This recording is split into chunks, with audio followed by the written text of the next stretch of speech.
I'm Ali Zendrian, founder of AtoZ Communications, and this is the Brand Stories podcast. This is where we talk about everything related to marketing, branding, and public relations. This week, I have the founder of Seeds, Zach Conway. We had a wide-ranging discussion of everything from how advisors are managing everything to how they're getting to that deep level conversation with their clients. I'm so excited to have Zach Conway of Seeds on the podcast today. It was a pleasure briefly working with you and seeing things from that side, but seeing you also flourish ever since then has been lovely. Congratulations to you guys. Thank you so much, and thanks for having me. I appreciate it.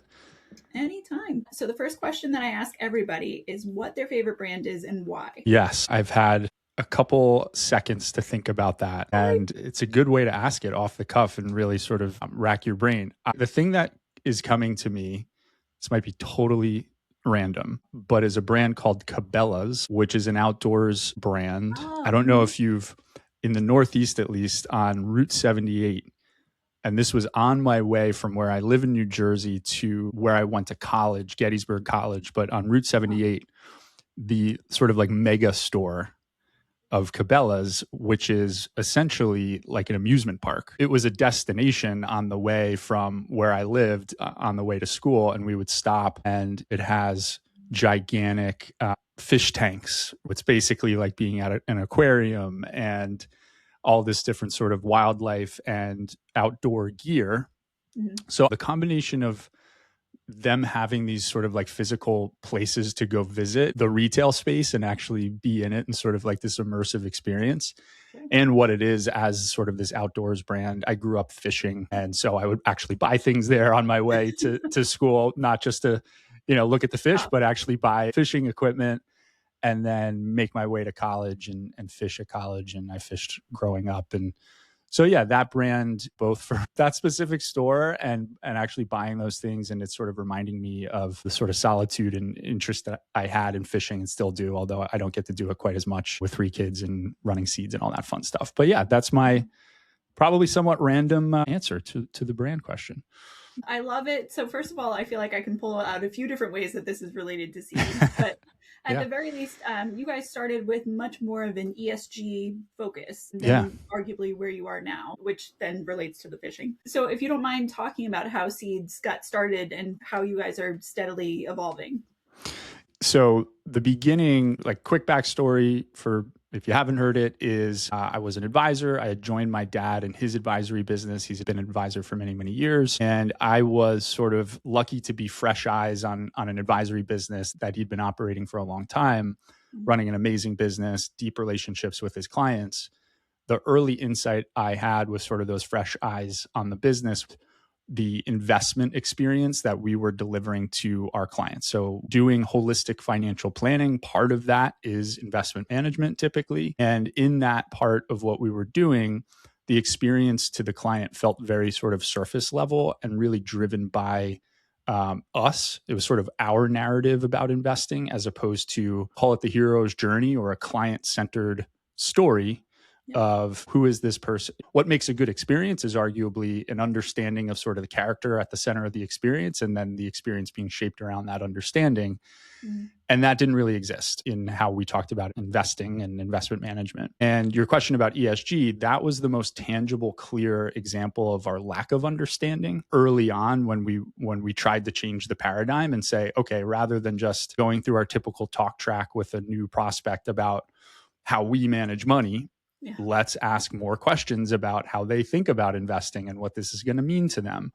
And so that very much their values was one of the more sort of tangible, clear expressions of who they were as investors. How could I shape their portfolio, let alone sort of the story around investing around them, if I don't know that they don't want to be invested in things they're morally opposed to being invested in. Right. And so that was sort of the beginning of the idea of, okay, at a minimum, I need to deeply understand that part of an investor and then make sure the portfolio and the story is shaped around that.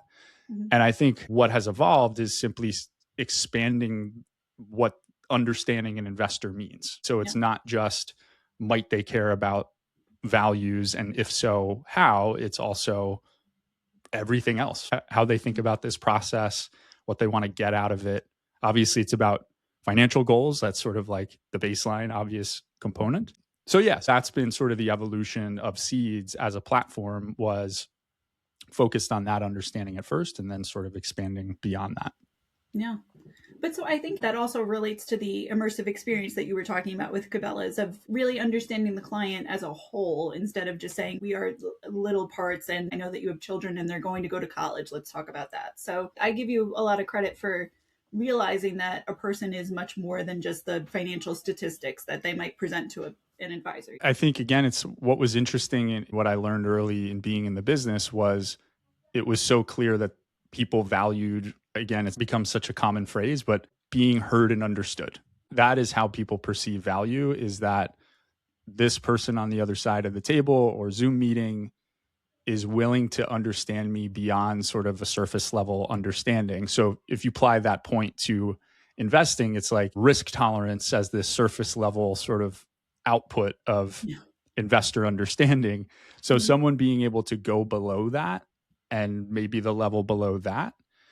And then what would that then inform? If I know you care about values, that's like a huge deal. That's not an immaterial data point. That is potentially a major motivator. The fact that I think advisors fundamentally know this, and that's how they've seen their clients value them in the rest of how they run their practice. Doing financial planning really well is all about this deep discovery process, making people feel heard and understood, and then connecting it to these tangible planning solutions. That's the magic in the relationship and how they're going to feel valued. And this investing piece just felt like sort of the squeaky wheel to what advisors already understand. That was really the thing for me that was most surprising about it, is my dad, advisors in general, we know that that's the right sort of sequence and way to shape an experience. And that the investing part just felt misaligned to that, sort of paradoxically. So I mean, it's 2026 now, and as we're recording, it's about halfway through it. How do you feel like as advisors we're doing relating to understanding our clients as a whole? Are we doing great? Are we like completely subpar? Where would you put advisors, generally speaking? I think there's such a smattering. There's a constellation, a smattering. I think a lot of advisors, first of all, let me say what we always try to say, which is it is so hard to do this well, meaning be an advisor and run a business, because, and I don't think we advisors give themselves enough credit on this point. It's part of why I yell at advisors right now about becoming vibe coder technologists at the same time of trying to do all the other things well in their business, because it's building, if you're independent, building and running a functional business, being the practitioner, and then everything, what it means to be a practitioner in terms of you have to be good at doing this mathematical side of financial planning, or at least hiring to that, which again has like 100 subcomponents of what it means to put together a financial plan. And then to your question on top of it, it's like you need to have these EQ skills to navigate. I mean, it is so hard, even in our personal lives with the people we're closest to ask the question behind the question, and or ask a question in response to some information that someone is giving us, so that we really deeply understand what they're trying to say. And that's where all the magic and value is. And it's also why humans still want to hire human advisors. Sure. So all to say, there's so much to do well that I do think there's quite the spectrum in our industry of advisors that candidly aren't even close. There's a decent cohort there. There's advisors that are crushing it. And then I think there's a lot of this in between where, again, it's hard to get it all right. So they're doing bits and pieces, but trying to fit it all together, the EQ, the IQ, the run the business. So yeah, I think from a messaging standpoint, even at Seeds, trying to make it clear that there's deep empathy on our side of wanting advisors to be able to succeed in all of these different areas is really challenging. And as much as we can do to help in that regard is what we're focused on. Absolutely. Well, and part of you doing that is even the podcast that you guys are creating. So, I mean, the guests that you've had thus far, delving into the industry and into those sticky topics that we're getting into. So how has that been going, and how do you hope that it will continue? I mean, that's the hope, is that we have this specific focus in what Seeds is as a product and what we're trying to solve around investment management and supporting advisors in hopefully delivering a better experience around investing, but also a lot of the operational pieces that come with investment management that are often sort of operationally burdensome to advisors. So things like portfolio implementations and trade automation and the things that need to happen behind the scenes to free them up from not needing to focus on those areas. The podcast, to your question, allows us to kind of go beyond the scope of just what Seeds as a product solves, because it all, again, to your question, like it all has to fit together. Seeds can, as a product, do a lot of really powerful things to help firms, and that's obviously the goal of the company. But it's most successful as a solution when advisors are fitting all these different pieces together. And so, for example, to be specific, if Seeds is enabling firms to get the primary advisor out of the weeds from daily trading, that's really amazing. But if they can't then translate that time into how are they applying that new time into hiring better, figuring out go to market in a more structured way, solving other pieces of their tech stack that need to fit together with Seeds and other components. So anyway, it's the consulting arm of Seeds, essentially, and having smart voices in the industry try to help us fill the gaps. But so to that point, do you think that it takes that planning of even whether it's Seeds or whether it's AI or other tech or things like that, of understanding like operationally, this will save me whatever it is, 10 hours a week. Okay, well, with that time, I'm going to take 2 hours and do this. Or do you think that just people assume that, well, with that 10 extra hours, the void will fill itself and the cup will magically be full? Yeah, it doesn't happen that way. It's funny it's an amazing feeling when we move a new advisor onto the Seeds platform. I kind of equate it to, this is like an imperfect analogy, but it's like planning for retirement. You help somebody retire and then they're retired and they're like, wait, what the heck are we supposed to do now? It does feel a little bit like that, where you have this primary advisor who was running the model portfolios. They were doing all the trading, all the account maintenance, and they had sort of ops support, but they were really in the weeds managing the money and all the operational components that come with it, with these antiquated systems that exist in our industry. Yeah. And then it's like, we flip the switch and everything comes onto our side. And not only are they out of the weeds, but in theory, the outcomes, meaning the consistency of trading and things like tax loss harvesting, is actually happening when it should be happening. And rebalances are being consistently executed across the book of business and all of these things. So it's a combination of they get to step out with the confidence that what's actually happening in client accounts is what should be happening. So the combination of literal free time and relief. So it's an amazing feeling to us and a great case study. But then it is that moment of, yeah, what do I do now? Do I go focus? And it's happened where we then have advisors looking at us of, should I go build something? And we're like, yeah, keep building your company. Remember, you said you wanted to keep growing. So what does that mean? How do you apply yourself in the areas that you care most about, which could be being sort of like the rainmaker, continue to do business development and run client relationships. It could mean more sort of elevating yourself into a CEO position. But then if you do that, who are you hiring? And as you know, a lot of advisors don't necessarily have a clear framework thinking through how to hire. How do you write a job description, let alone figure out what the core, how the org chart's going to look more broadly as you grow the company? So yes, long answer, but it's that retirement analogy of like, okay, now we're here. What do I do and best apply the time I now have? Yeah. But so to your point, I wonder how we help people have more of a framework around this, because even I sympathize to a certain extent as a largely solopreneur that if somebody frees up my time, oh, that's great. But also to your point, should I hire somebody to do my podcast? Should I do this? Should I like hire a staffer? But it's because there is no education behind this. We all then sort of become accidental business owners, and you got to go do. Nobody told you how. Yeah, I think again that it goes back to what I hope comes across as empathy to our customer who is a financial advisor. That is what comes with this. There's so much, and everything might feel sort of easier on the surface. I got to open an LLC and I'm a business owner and I'll figure it out as I go. And what's interesting too in our podcast, this is my first from zero company. So I am going through the same experience or a similar experience.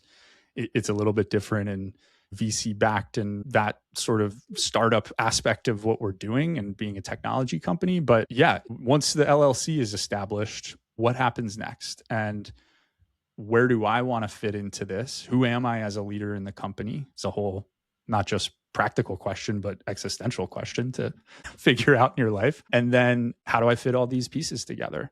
Which again is why I think the podcast for us is a way to try to help fill that gap, that the technology, that Seeds again is not answering every single one of those questions. That said, I do think that we take in our sales process a pretty deeply consultative approach to how they're going to plug into Seeds. It's not, here's Seeds as a piece of technology. This is what it is. Sign up for it and we'll onboard you. It's sort of the meta thing of, in our sales process, we want to deeply understand the company, not just in the areas that Seeds may fix, but what else is going on so that we can really ultimately best serve their needs. And okay, Seeds fits here, but you're going to get the most out of it if this happens, this happens, this happens. I was just on a conversation with an advisor yesterday who is likely onboarding to Seeds, but they've got a lot going on and they want our opinions on, should we use AI to do this thing over here? And we're thinking about this with our CRM. And I'm thinking about even like really fundamental business questions around the structure of the business. And am I going to do sort of a pod structure with advisors who plug into an ops sort of core part of our company? Or will we be more unified and do all planning will be the same for everybody and take this approach? And they want our opinion, that we're in the weeds on these bigger business decisions and marketing decisions and all of these things, which again, it's for us. I think it serves our interests to make someone like that a customer. But I also think it does sort of enable us to stand out relative to other technology companies that may not be caring to go that deep to really see how all the pieces fit together. So first of all, I have to applaud you. You are obviously a small kid parent that you could just have my son literally come in here, snatch my phone away, and you're like, yeah, this is I'm not phased. Not phased. In fact, I was texting my wife right before we started. I am stunned. I think why I just sort of barreled on was because I had mentally prepared for that to happen on my side. So I'm happy that I took the hit for you. Yeah, I appreciate it. Exactly.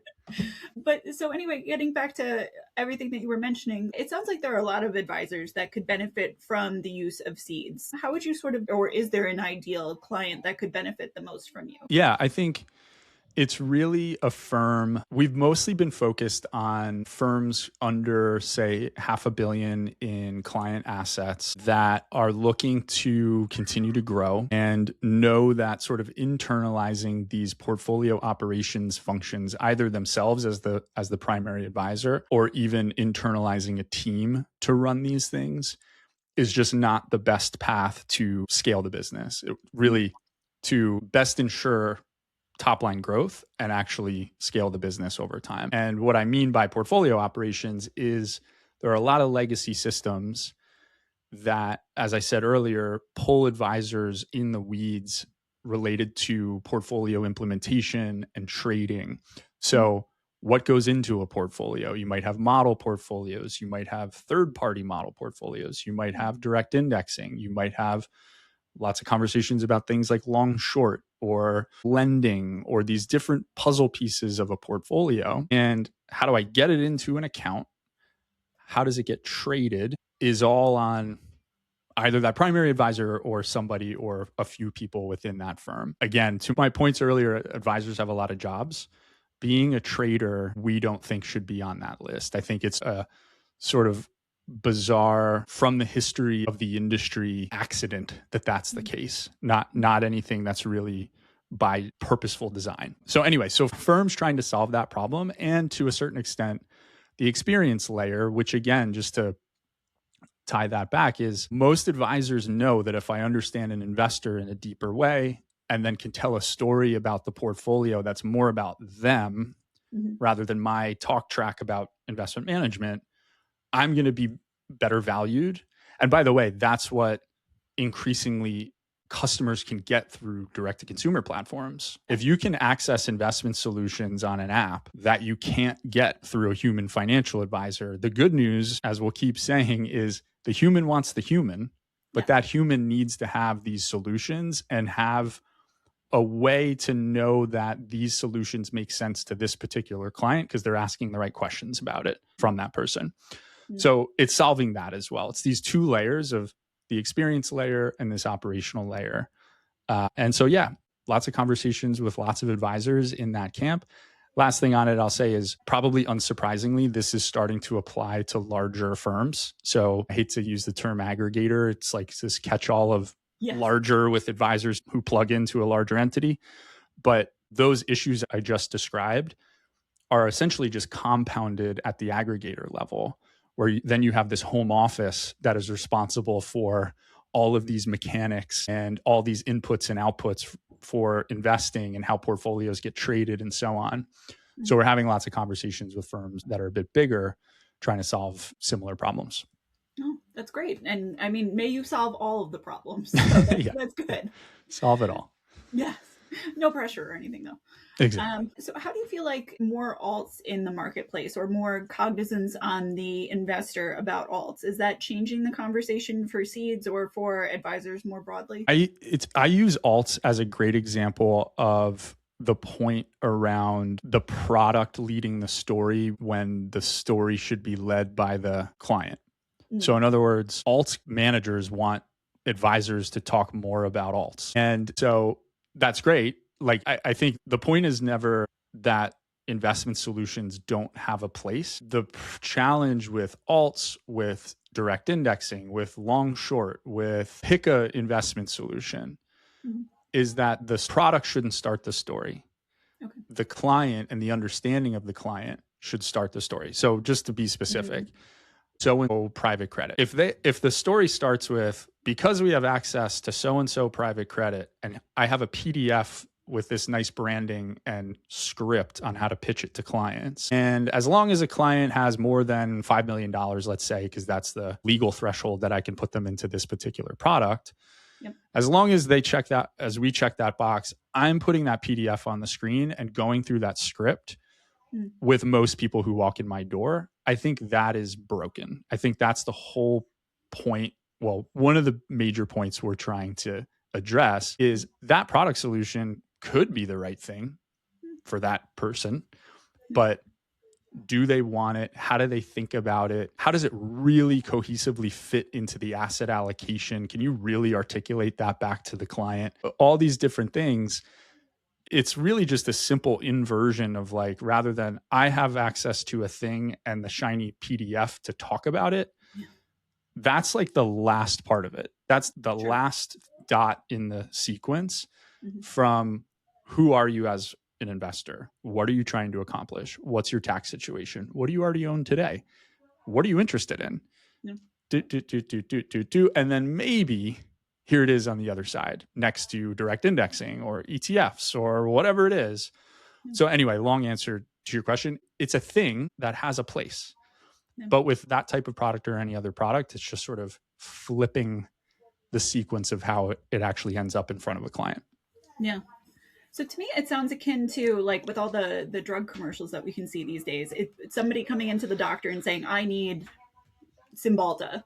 And instead of the conversation being like, I have, whatever you actually treat with that. I'm concerned about this issue and everybody hashing it out. And let's give that versus, okay, we need to figure out what's the problem exactly. Why did you come to me? And then diagnosing. So that's interesting. I like the way you explained it. I'm going to run with another doctor analogy since you started on one. And we've used it before, but it is that like prescription analogy of you walk into a doctor's office and you aren't saying I want Cymbalta, but you walk into the doctor's office and they look at you and they hand you that prescription. Doesn't feel great. Right. You walk into another doctor's office, they spend 30 minutes with you. They ask your family history. They ask about your symptoms. They do some blood work. They ask the follow-up questions. They may hand you the same exact prescription as the first doctor, but all that matters psychologically that you are never going to leave that second doctor is because you know that must be the right prescription because of all the things they asked you and their level of understanding. True. That is the thing. So in the analogy, that prescription is a private credit product or a direct indexing solution or whatever, as long as you as the consumer of that solution can see the logical connectedness of deep understanding therefore equals this, as opposed to hammer nail, right? Like, here's the thing, and therefore you more or less, like everybody else, should get it, feels so good. And by the way, the whole thing here is like, not to be on some moral high ground about how we should play this out with clients. This is sales. This is what we think is fundamentally good for business, not to mean like in a manipulative way, but that is what, as humans, we seek. So, and again, I think advisors are generally good at it, and it's just sort of leaning into that idea. So how, if at all, do you feel like AI is either making the situation better for you guys or making it worse or convoluting things? Is it having an impact at all? In a million ways. I'm sure. Yeah, I think what we talk about most is how I think lucky we are that from an evolutionary standpoint, we are still so wired to seek the human interface. And again, I would much rather have you as a human person ask me deep questions and get to know what's going on in my head and what my needs are, and then matching that to the logical solutions than a text interface with no human conversation in between. And so that's the good news. And so to the extent that AI can just support that reality for as long as that reality exists.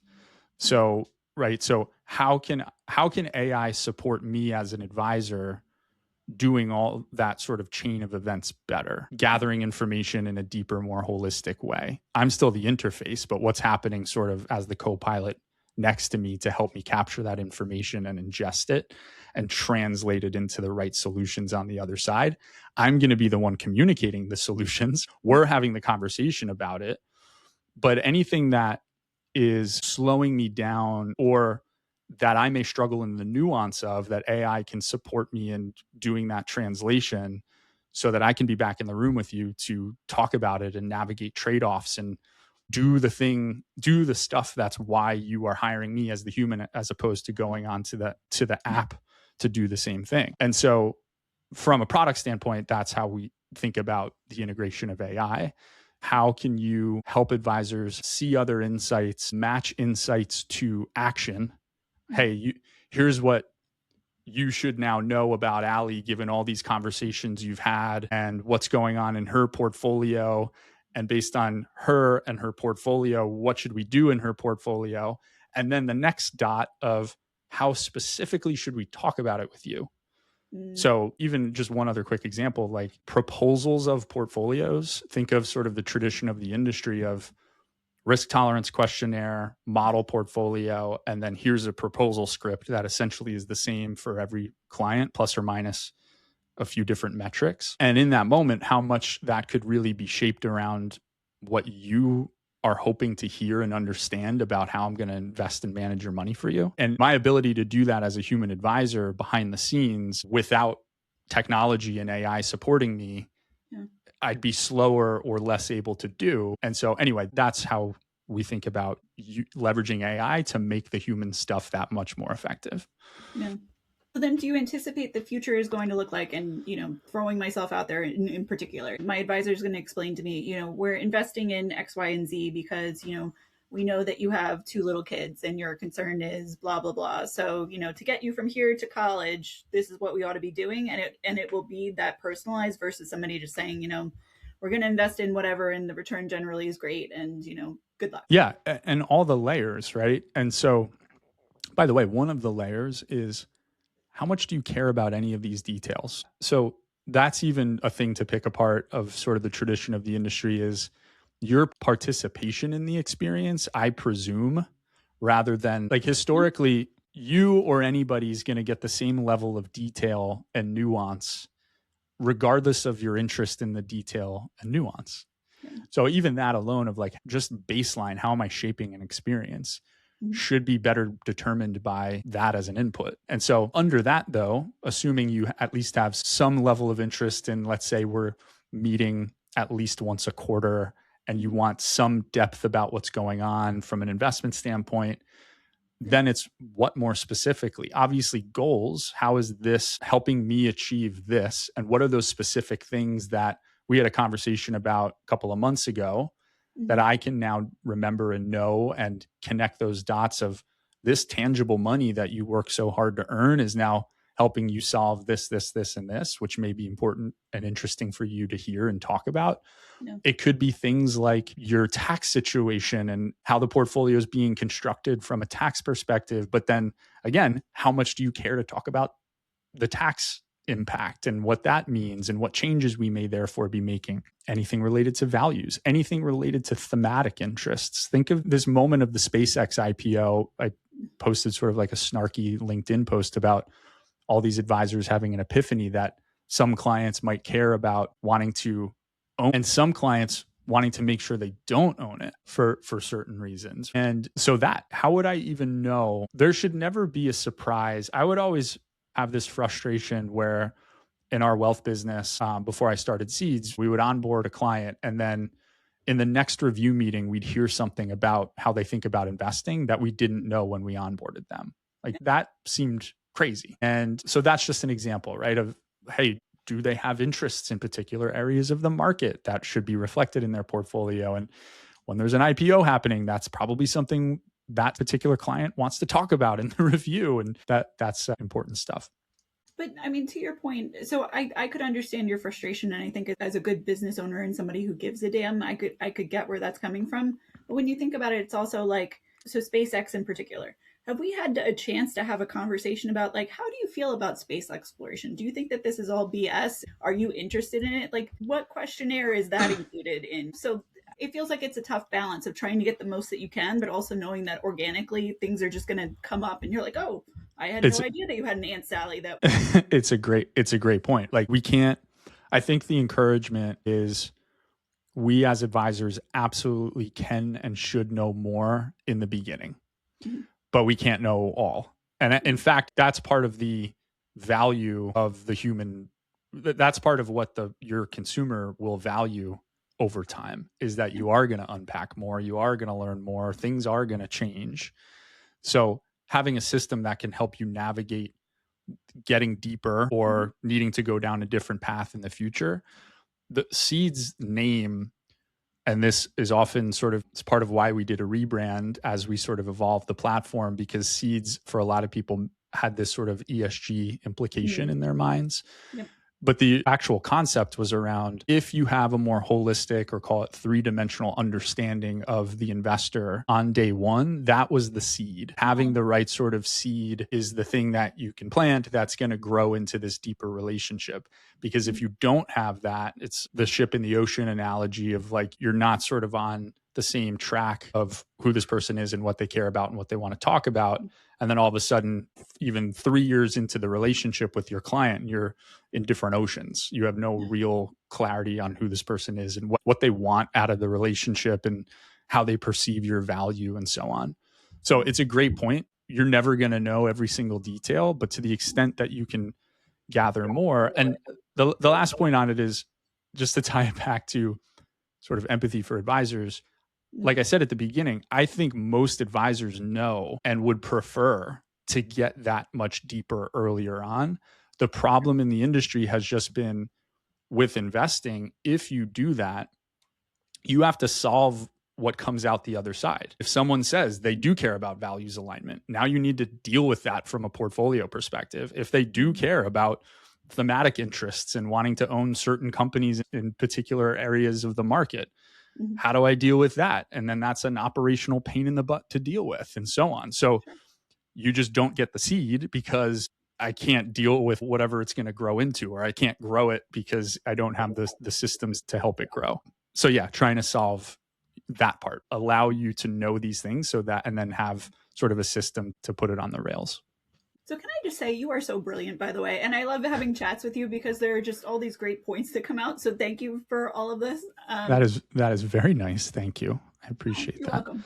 Anytime. The last question, and so I don't know if we could ask your dad this or if even you remember this, but it reminded me as we were talking about AI, you know, the amount of details that you would have to know about a client. How did we do this before we had sheets and whatnot and an AI that would say, you know, Allie, remember her? She's the one with like the 2 kids. And, you know, how did we do this? I think as well as we could as an industry. I mean, it was, the human brain can remember a pretty solid amount.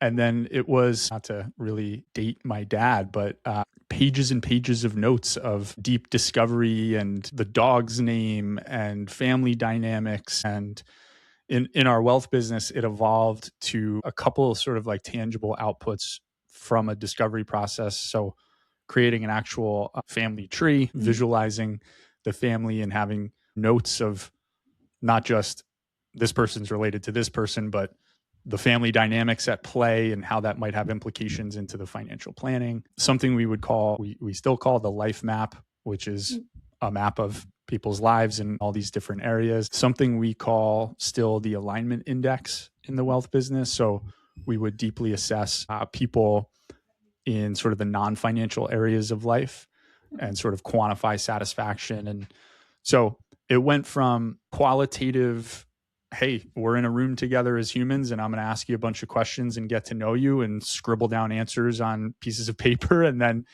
review those things when we meet again or right before we meet again. And then just having sort of slightly better systems to consolidate information and tee it up for subsequent meetings and so on. But yeah, I think that's part of what's exciting about what Seeds is doing, what AI can help with advisors in general on sort of synthesizing information. Now, not to go down a rabbit hole on this, but there is another edge to that sword of, and this is broadly true. And I don't know if you've seen Toy Story 5 yet, but I haven't, so don't ruin anything. But I will see it this weekend. No spoilers. But one of the overarching themes just has to do with reliance on technology. And so there is sort of a balancing act of if this system is helping you synthesize all the information and just sort of tee it up to you to go walk into the room, you do have to be careful about if you're not using your brain to recycle through the dog's name and that conversation that you with your mouth had with that human person 3 months ago, and you're just reading output from the AI, is that muscle for you to then walk in the room to have the deepness of the conversation really going to be there? So that's a little existential dread for the end of the episode. Yeah. But I appreciate so much the conversation. And obviously everybody can tell from listening to this that Zach is incredibly intelligent and has a great team over at Seeds. So if you want to pick his brain, not that you have tons of extra time, because obviously you run a business and you have 3 children, but somehow you make it work and still have great conversations anyway. So best of luck to you guys. And it's been amazing to see what you've done thus far. Let's keep it going, please. Will do. Allie, thank you so much. It was very nice. I appreciate it.